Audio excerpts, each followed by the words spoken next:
नमस्कार साथियों, स्वागत है आपका हमारे यूट्यूब चैनल स्टडी विद पवन में। तो दोस्तों, यूजीसी नेट से संबंधित जो हमारी क्लासेस चली है हिंदी कहानी की यूनिट 7, जिसमें कि हम रोज अपनी एक एक कहानियों पर चर्चा कर रहे हैं। तो आज की हमारी जो कहानी है जिस पर हम चर्चा करेंगे वो कहानी है अपना अपना भाग्य, जो कि जैनेन्द्र कुमार की ये कहानी है। इस कहानी पर आज जो हम विस्तार से चर्चा करेंगे तथा इस कहानी से संबंधित जितने भी महत्वपूर्ण तथ्य हैं, परीक्षा उपयोगी जो भी आपकी जो तथ्य बनते हैं, उन सभी पर बातचीत इस वीडियो में हम करेंगे। तो अगर आप चैनल पर पहली बार आए हैं तो चैनल को लाइक, शेयर एवं सब्सक्राइब जरूर करें तथा अपने दोस्तों के साथ इसे जरूर साझा करें। इसके अलावा अगर आपने हमारी पुरानी वीडियोस जो नहीं देखे हैं, जो कि इसी चैनल की प्लेलिस्ट में आपको मिल जाएंगे, तो इससे पहले हमारी जो 18-19 जो है आपकी क्लासेस जो हिंदी कहानी की हो चुकी है, अगर आपने वो नहीं देखी है तो प्लेलिस्ट सेक्शन में जाकर उसे जो है जरूर देखें, क्योंकि वहां पे आपको जो परीक्षा से संबंधित महत्वपूर्ण जानकारी है वो उन वीडियोस में विस्तार से दी गई है। तो चलिए शुरू करते हैं। आज की हमारी जो कहानी है जैनेन्द्र कृत अपना अपना भाग्य, इस कहानी के बारे में चर्चा करेंगे। तथा सबसे पहले, जैसा कि हम अपने हर वीडियो में करते हैं, सबसे पहले जो आपके कहानीकार हैं उनके जीवन परिचय के बारे में बातचीत करते हैं। तो शुरू करते हैं। जैनेन्द्र के जीवन परिचय के बारे में बातचीत करते हैं तथा इनकी जो भी महत्वपूर्ण कृतियां हैं उन सभी पर विस्तार से बात करेंगे। तो सबसे पहले जो जैनेन्द्र का जन्म है, 2 जनवरी 1905 को इनका जन्म होता है तथा 24 दिसंबर 1988 को इनकी जो है मृत्यु होती है। ये आपने ध्यान रखना है। इनकी जो कहानी है, कहानी से संबंधित जैनेन्द्र जी का एक कथन है कि कहानी के विषय में इन्होंने क्या कहा है। तो इन्होंने कहा है कि कहानी एक भूख है जो निरंतर समाधान पाने की कोशिश करती है। तो ये किसने कहा है? स्वयं जैनेन्द्र जी ने। किसके विषय में कहा है? तो कहानी के विषय में इन्होंने खुद कहा है कि कहानी एक भूख है जो निरंतर जो है समाधान पाने की कोशिश करती है। आगे बढ़ते हैं कि जैनेन्द्र कुमार का जन्म 2 जनवरी 1905 को अलीगढ़ के कोड़ियागंज गांव में हुआ। उनके बचपन का नाम जो है आनंदी लाल था। ये आपने ध्यान रखना है। जैनेन्द्र कुमार हिंदी साहित्य के प्रसिद्ध मनोवैज्ञानिक, कथाकार, उपन्यासकार एवं निबंधकार थे। इसके अलावा इन्होंने जीवनी, संस्मरण और साक्षात्कार आदि जो हैं लिखे हैं जैनेन्द्र जी ने। अब आगे हैं कि डॉक्टर रामचंद्र तिवारी ने क्या कहा है कि हिंदी के दर्शन, मनोविज्ञान, अध्यात्म और भाव निष्ठा को कला चेतना के साथ संपृक्त करने का श्रेय जो है जैनेन्द्र को प्राप्त है। ये जैनेन्द्र के विषय में किसने कहा है? डॉक्टर रामचंद्र तिवारी ने कहा है। कौन सी बुक में? तो हिंदी का गद्य साहित्य की पृष्ठ संख्या 699 में इन्होंने ये कहा है कि हिंदी के दर्शन, मनोविज्ञान, अध्यात्म और भाव निष्ठा को कला चेतना के साथ संपृक्त जो करने का श्रेय है वो जैनेन्द्र को प्राप्त है। ये आपके डॉक्टर रामचंद्र तिवारी ने कहा है।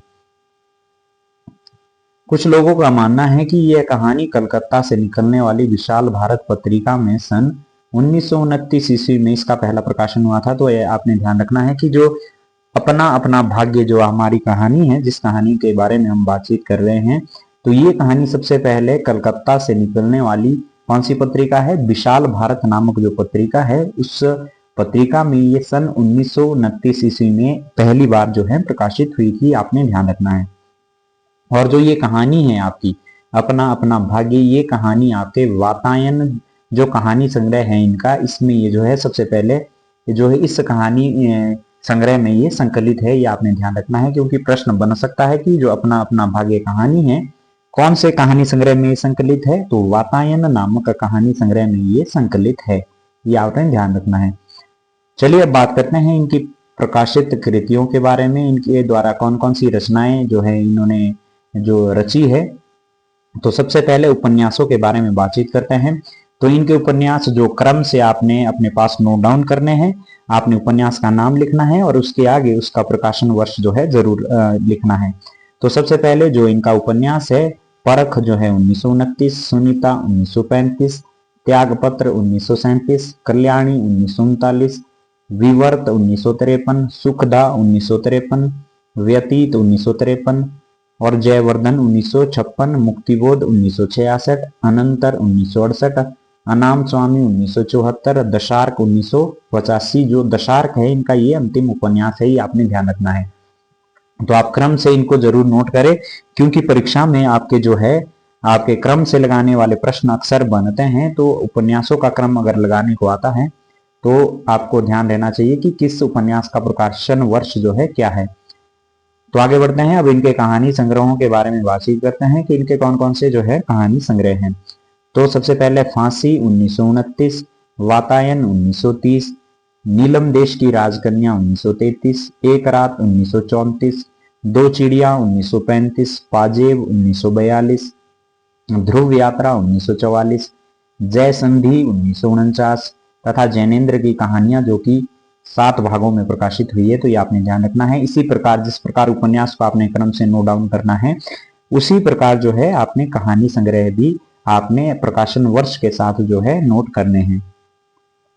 अब इनके निबंध संग्रहों के बारे में बात करते हैं। तो इनके निबंध संग्रहों में प्रस्तुत प्रश्न 1936, जड़ की बात 1945, पूर्वोदय 1951, साहित्यिक आश्रय और प्रेय 1953, मंथन 1953, सोच विचार 1953, काम प्रेम और परिवार 1953, समय और हम 1962, इतस्ततः 1962, प्रेक्ष्य 1964, इतस्ततः 1962। तो ये निबंध संग्रह इसी प्रकार आपने क्रम से जो है लिखने हैं। इनके संस्मरण है ये और वे 1954, जीवनी है अकाल पुरुष गांधी 1968।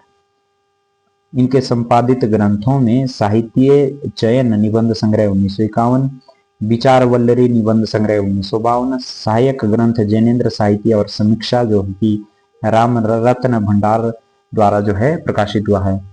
तो ये आपने ध्यान रखना है। इनकी जो पहली कहानी है वो खेल है, जो कि 1928 ईस्वी में विशाल भारत पत्रिका में प्रकाशित हुई थी। तो प्रश्न बन सकता है कि जैनेन्द्र जी की जो पहली कहानी है कौन सी है। तो इनके द्वारा रचित जो पहली कहानी है उसका नाम खेल है, और ये भी आपकी 1928 में विशाल भारत पत्रिका में प्रकाशित हुई थी। तो ये इनके जीवन परिचय एवं रचनाओं से संबंधित महत्वपूर्ण जानकारी थी, जो कि आपको पता होना जरूरी है और परीक्षा के दृष्टिकोण से भी ये महत्वपूर्ण है। अब बात करते हैं इस कहानी से संबंधित अपना अपना भाग्य जो कहानी है, इसका सारांश एवं महत्वपूर्ण तथ्यों के बारे में बातचीत करते हैं कि इस कहानी में लेखक ने जो है क्या दिखाया है। तो सबसे पहले महत्वपूर्ण बिंदु है कि यह कहानी सर्वप्रथम विशाल भारत पत्रिका में प्रकाशित हुई थी। जैसा कि हमने पहले भी चर्चा की ये कि विशाल भारत पत्रिका में ये सबसे पहले जो है कहानी प्रकाशित हुई थी। अपना अपना भाग्य कहानी जो कि 1931 में लिखी गई थी, ये वातायन कहानी संग्रह में संकलित है, ये भी आपने ध्यान रखना है। यह कहानी संवाद शैली में है, ये भी ध्यान रखना है।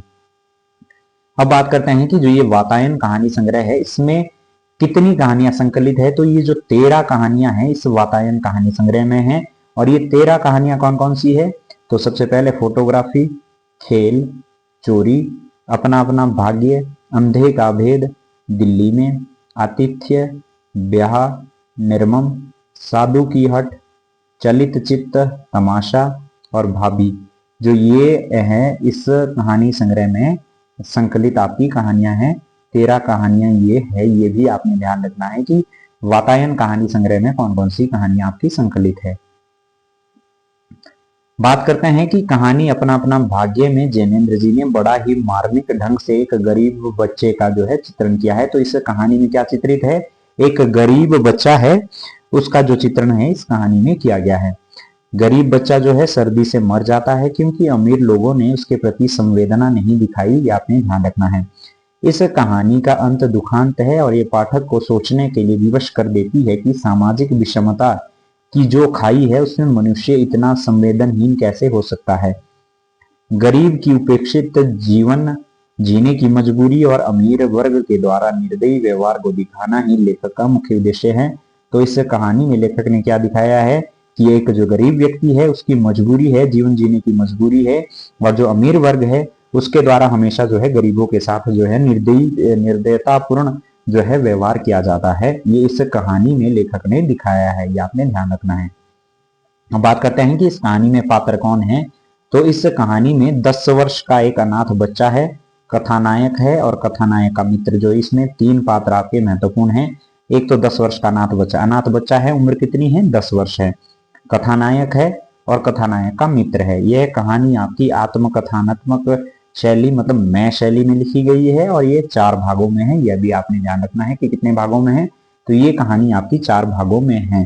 3 पात्र हैं, 10 वर्ष का अनाथ बच्चा है, कथानायक है, कथानायक का मित्र है। अब उद्देश्य के बारे में बातचीत करते हैं कि इस कहानी का उद्देश्य क्या है। कि अपना अपना भाग्य कहानी द्वारा लेखक ने अपने अपने व्यक्तिगत स्वार्थों से ऊपर उठकर नैतिकता, परोपकार और सामाजिक जिम्मेदारी का जो है संदेश दिया है। तो क्या दिया है कि लेखक ने ये संदेश दिया है कि अपने व्यक्तिगत स्वार्थों से ऊपर उठकर भी व्यक्ति को सोचना चाहिए। हमेशा जो है परोपकार और सामाजिक जो जिम्मेदारी है, सामाजिक जो दायित्व है, उसको हमेशा जो है व्यक्ति को ध्यान में रखना चाहिए। प्रस्तुत कहानी का बालक केवल इसलिए मृत्यु को प्राप्त हो जाता है क्योंकि उसकी कोई मदद नहीं करता है। यदि समय पर बालक की सहायता होती, ना केवल वो जीवित रहता अपितु समाज का एक जिम्मेदार नागरिक भी बन सकता था। तो ये लेखक ने दिखाया है कि अगर उस बालक की कोई मदद करता तो वो जीवित तो रहता ही, साथ में एक समाज का एक जिम्मेदार नागरिक भी बन सकता था। लेखक इस कहानी द्वारा ये संदेश दे रहे हैं कि समाज के निचले तबके की ओर सभी की सामाजिक और नैतिक जिम्मेदारी बनती है कि उसका निर्वाह भी किया जाना चाहिए। हर एक व्यक्ति की जिम्मेदारी बनती है कि गरीब से गरीब व्यक्ति का भी को भी जीवन जीने का अधिकार है, उसका भला किया जाए। उसके लिए गरीब व्यक्ति के दिल में जो है परोपकार की भावना जो है होनी चाहिए। चाहे कोई अमीर व्यक्ति है तो गरीबों की सेवा करने का जो है यार उनकी जो है आपके जो गरीब व्यक्ति है अगर वो उनकी मदद करे तो इसमें कोई भी हर्ज नहीं है। सबकी जो है मदद हमेशा जो है करनी चाहिए। तो अब बात करते हैं कहानी के महत्वपूर्ण तथ्यों के बारे में कि इस कहानी के महत्वपूर्ण तथ्य जहां से परीक्षा में प्रश्न जो है आपके बनते हैं और बनते रहे हैं, इस पर बात करते हैं। तो सबसे पहला बिंदु है कि बहुत कुछ निरुद्देश्य घूम चुकने पर हम सड़क के किनारे एक बेंच पर बैठ गए। तो इस पंक्ति से जो है कहानी का प्रारंभ होता है, ये आपने ध्यान रखना है। तो अगर प्रश्न बनेगा तो कि बहुत कुछ निरुद्देश्य घूम चुकने पर हम सड़क के किनारे एक बेंच पर बैठ गए, इस पंक्ति से कौन सी कहानी प्रारंभ होती है। तो अपना अपना भाग्य जो कहानी है इस पंक्ति से प्रारंभ होती है। इस कहानी में कौन से शहर का जिक्र है। तो नैनीताल शहर का जिक्र जो है इस कहानी में है, ये भी आपने ध्यान रखना है।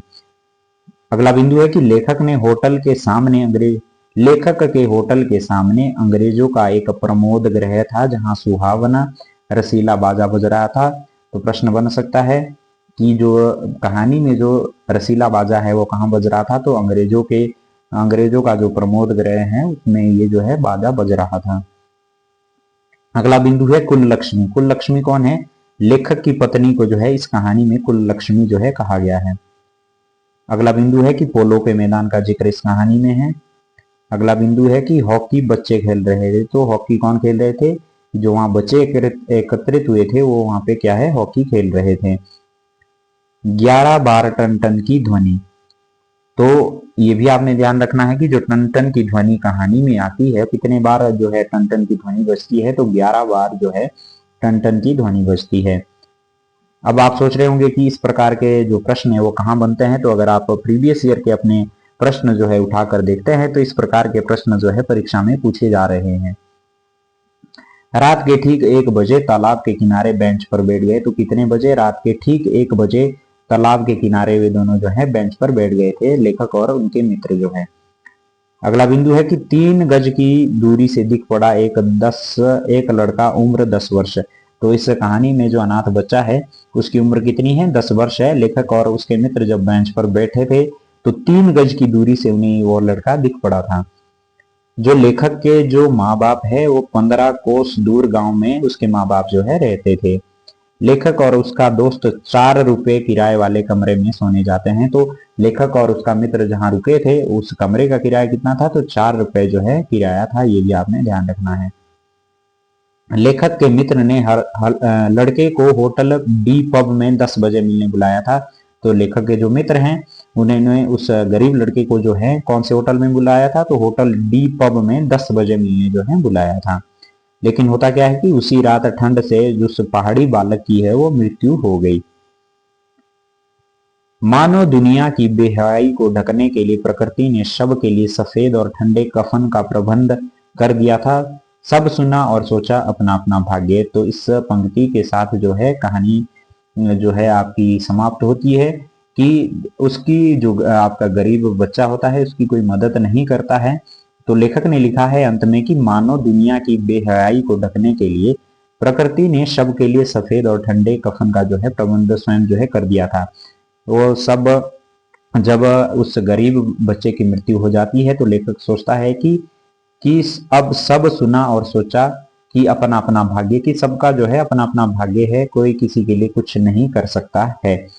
तो अब इस कहानी से संबंधित हमने महत्वपूर्ण तथ्य आपके समक्ष रखने का प्रयास किया है। इस कहानी का उद्देश्य कहानी के पात्रों के बारे में इसके महत्वपूर्ण तथ्य और सारांश को आपके समक्ष रखने का प्रयास किया है। इसके अलावा आपके जो कहानीकार हैं उनके जीवन परिचय से संबंधित, उनकी रचनाओं से संबंधित जितने भी महत्वपूर्ण तथ्य बन सकते हैं वो आपके समक्ष मैंने रखने का प्रयास किया है। तो आज की वीडियो के लिए बस इतना ही। अगर आपको ये वीडियो अच्छी लगी है तो चैनल को लाइक शेयर एवं सब्सक्राइब जरूर करें, अपने दोस्तों के साथ शेयर भी जरूर करें तथा एक जो कमेंट है प्यारा सा जरूर करें ताकि मुझे भी मोटिवेशन मिलता रहे और मैं रोज आपके लिए जो है नई और इंफॉर्मेटिव वीडियोस जो है लेके आता रहूं। धन्यवाद।